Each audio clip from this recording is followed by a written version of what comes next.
சரி, இனிமே நான் உன்னை அப்படி கூப்பிடல. நீ எப்ப கார்த்தியை கொல்ல போற? இங்க பார், நீ என்னதான் எனக்கு பணம் கொடுத்தாலும் எனக்கு வள்ளி மேல இருக்கிற விசுவாசம் கார்த்திக்க கொல்ல விடாம என்ன தடுக்குது. டேய், உன் விசுவாசத்தை நீ ஏன் வச்சுக்க? டேய், நான் கொடுத்த பணத்தையாவது திருப்பி கொடுறா. Good jogging, good jogging, good jogging. என்னடா பணத்தை கேட்டா என்னென்னமோ சொல்லிக்கிட்டு இருக்க? அது பணத்தை ரொட்டேஷன்ல விட்டாச்சு. என்னது ரொட்டேஷன்ல விட்டியா? யாருக்கிட்டடா? எங்க வள்ளிக்கிட்டதான். புது படத்துக்கு அட்வான்ஸ் கிடைச்சிருக்குன்னு சொல்லி அவகிட்ட அப்படியே கொடுத்துட்டேன். வள்ளி அதை வட்டிக்கு கொடுத்துருப்பா. ஏறக்குறைய எனக்கு ஒரு பெரிய அமௌண்ட் வட்டியாவே வரும் போல இருக்கே. டேய், நான் என்ன செய்ய சொன்னேன், நீ என்ன செஞ்சு வச்சிருக்க? எல்லாம் நல்லா தான் செஞ்சு வச்சிருக்கு. இங்க பார், கடைசியா கேக்குறேன், கார்த்தியை நீ கொல்லுவியா மாட்டியா? மாட்டேன். டேய், இத சொல்றதுக்கு உனக்கு எவ்வளவு தைரியம்டா? கார்த்திக்க கொல்ல சொல்லி எங்கிட்டே வந்து சொல்றியே, அப்ப உனக்கு என்ன தைரியம் இருக்கும்? டேய், என்னை ஏமாத்திட்டு நீ உயிரோட இருந்துருவியா? உன்ன ஒரு நிமிஷம். என்னடா? என்னைய குத்தி கொன்னுட்டா எல்லா கதையும் முடிஞ்சிடும் நினைச்சிருக்கியா? பின்ன யார்? தமிழ்நாட்டில் இருக்கிற எல்லா போலீஸ் ஸ்டேஷன் வாசல்லையும் ஒரு குரியர் ஆளை நிப்பாட்டி வச்சிருக்கேன். எதுக்கு? நாம பேசின எல்லா டீடைல்ஸையும் ரெக்கார்ட் பண்ணி வச்சிருக்கேன். அது அவங்க கிட்ட சீடியா இருக்கு. டேய், தமிழ்நாட்டில் எத்தனை போலீஸ் ஸ்டேஷன் இருக்குன்னு தெரியுமாடா உனக்கு? எல்லா ஸ்டேஷன்லயும் நீ எப்பறம் ஆளை நிறுத்த முடியும்? என்ன என் காதலே பூவை சுத்தலாம்னு நினைக்கிறியா? இது பார், எல்லாமே நீ கொடுத்த பணம் தான். அதுல கொஞ்சம் எடுத்து அதுக்காக செலவு பண்ணிருக்கேன், அவ்வளவுதான். இத நீ என்ன நம்ப சொல்றியா? நம்பித்தான் ஆகணும். ஒரு மணி நேரத்துக்கு ஒரு தடவை நான் அவனுக்கு போனை போட்டுக்கிட்டே இருக்கணும். இல்லன்னு வையே, அவங்க ஸ்டேஷனுக்குள்ள பாஞ்சிருவாங்க. பாஞ்சு என்ன செய்வாங்க? அந்த சீடிய இன்ஸ்பெக்டர் தவிர யார்ட்டையும் கொடுக்க கூடாதுன்னு ஸ்ட்ரிக்ட்டா சொல்லிருக்கேன். சீடிய மட்டும் ப்ளே பண்ணாங்கன்னு வச்சுக்கங்க, உங்க ப்ளே ஸ்டாப் ஆயிடும். டேய், போலீஸ் ஸ்டேஷன்ல சிடி பிளேயர்லாம் இருக்காதுடா. அங்க எப்படி ப்ளே பண்ணுவாங்க? நம்ம மவுண்ட் ரோடு இருக்குல்ல, அங்க ரிச் ஸ்ட்ரீட் இருக்குல்ல, அங்க ஹோல்சேல்ல ஆளுக்கு ஒரு சிடி, ஆளுக்கு ஒரு பிளேயர் வாங்கி கொடுத்துருக்கேன். ஒவ்வொரு ஸ்டேஷனுக்கு முன்னாடியும் அவங்க நின்னுகிட்டு இருக்காங்க. வீடியோ கால் வேணா போடுறேன், பாக்குறியா? அதையும் ரெக்கார்ட் பண்ண போறியா? குட் பாய். நல்லா என்ன புரிஞ்சு வச்சிருக்கேன்.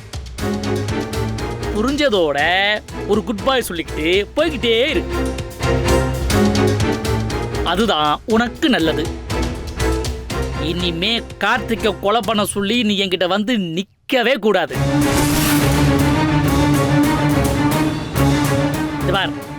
நான் ஒரு கொசுவை கூட கொலை பண்ணாதவன்.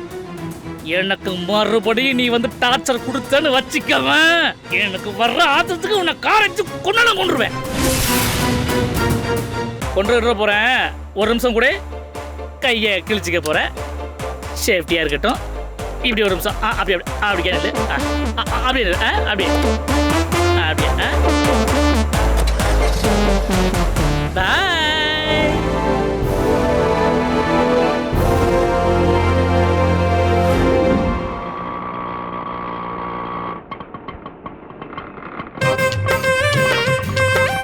பைசா கொடுத்துட்டு வா.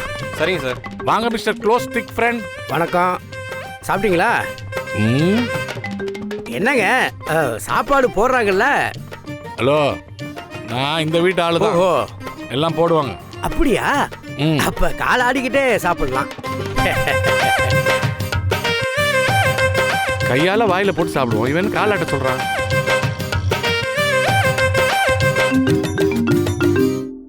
வாங்க சார். என்ன இதெல்லாம் கேமராவோட வந்திருக்கிய? என்னம்மா இது? உனக்கு லைசன்ஸ் கொடுக்க மாட்டேன்னு சொல்லிட்டாங்களாமே. நேற்றுக்கு ஃபோன் பண்ண, இவர் தான் விஷயத்த சொன்னாரு. உடனே பதறி அடிச்சுக்கிட்டு வந்துட்டேன்.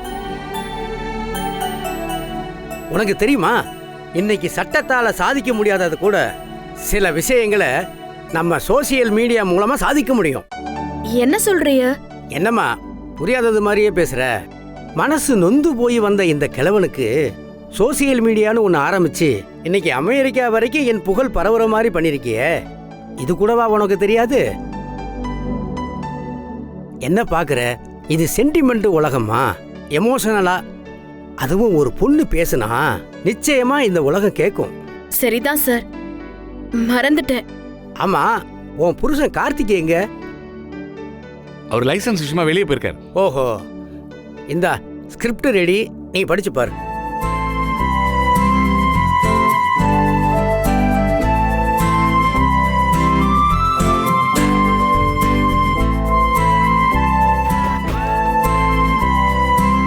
சாதாரணமா காரு, பைக்கு, நிலம், வீடு இதுங்களெல்லாம் வச்சு கடன் கொடுக்குற கம்பெனியை பத்தி கேள்விப்பட்டிருப்பீங்க, பார்த்துருப்பீங்க.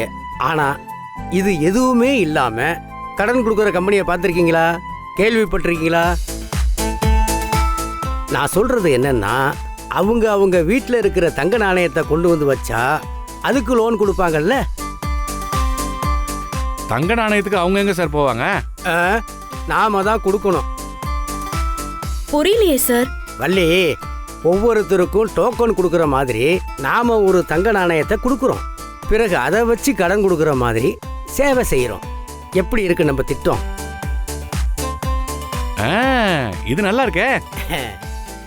சரி இருங்க, நான் ரெடி ஆயிட்டு வந்துடுறேன். கொடு. நீ ரெடியா? Ready sir. வணக்கம். நாங்க நியூ கார்த்திக் ஃபைனான்ஸ்ங்கிற பேர்ல ஏழைகளின் படிப்பு, மருத்துவ செலவு மற்றும் கர்ப்பிணிகளின் மகப்பேறுக்கு ஆவறதுக்கான செலவுன்னு இது வரைக்கும் கொடுக்க ஆரம்பிச்சிருக்கோம். இதுக்கு நாங்க குறைஞ்ச வட்டி மட்டுமே வாங்குறோம். மத்த எந்த சொத்து பத்திரமோ நகை அடமானமோ கிடையாது. இது முழுக்க முழுக்க ஏழைகளின் பண பிரச்சனைய மனதில் கொண்டு ஆரம்பிக்கப்பட்டது. ஆனா இதுக்கு அரசு லைசன்ஸ் தரமாட்டேன்னு மறுத்து எங்க கம்பெனிய நடத்த விட மாட்டேங்கிறாங்க. முழு முனைப்போட நடத்துற இந்த கம்பெனிய கடந்த 10 வருஷமா இந்த துறையில கார்த்திக் ஃபைனான்ஸ் நிறுவனங்கிற பேர்ல நடந்துட்டு இருந்தது உலகத்துக்கு எல்லாருக்குமே தெரியும். இந்த கம்பெனி மறுபடியும் நல்லா நடக்கணும்னா பொதுமக்கள் நீங்க எல்லாருமே நினைச்சு இதுக்காக அரசாங்க அலுவலக நம்பருக்கு போன் செஞ்சு உங்க கோரிக்கைகளை வைங்க. உங்களோட கோரிக்கைதே இந்த நிறுவனம் சிறப்பா செயல்படுறதுக்கு உதவும். நன்றி. கட் பண்ணிக்கப்பா. சரிங்க சார். வள்ளி, பிரமாதம். இதனுடைய ரெஸ்பான்ஸ் எப்படி இருக்குன்னு நீயே பாரு. எல்லாம் உங்க ஆசீர்வாதம் தான் சார். ஓ நல்ல மனசுக்கு எல்லாம் நல்லபடியாவே நடக்கும், நீ கவலையே படாத. சரி இருங்க சார், சாப்பிட்டு போலாம். வந்துடுறேன்.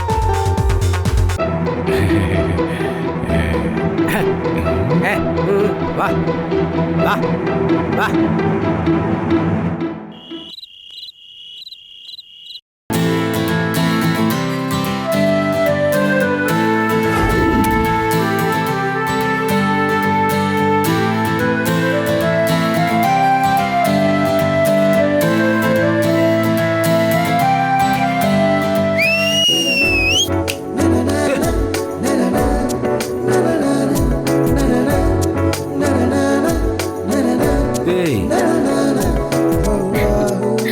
Happy birthday to you. Happy birthday to you.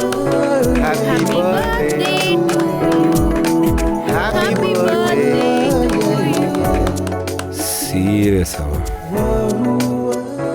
என்ன சர்ப்ரைஸ் இது? பக்கத்தில் தானே படுத்துட்டு இருந்தேன் இவ்வளோ நேரம். எப்போ அரேஞ்ச் பண்ணதில்ல நீ? பண்ணணும்னு நினைச்சா எப்படி வேணாலும் பண்ணலாம். தேங்க்ஸ். ஏங்க, நம்ம எல்லாரும் நல்லா இருக்கணும்னு வேண்டிக்கிட்டு மெழுகுவர்த்தியை ஊதுங்க. மாப்ள, ஹாப்பி பர்த்டே மாப்ள.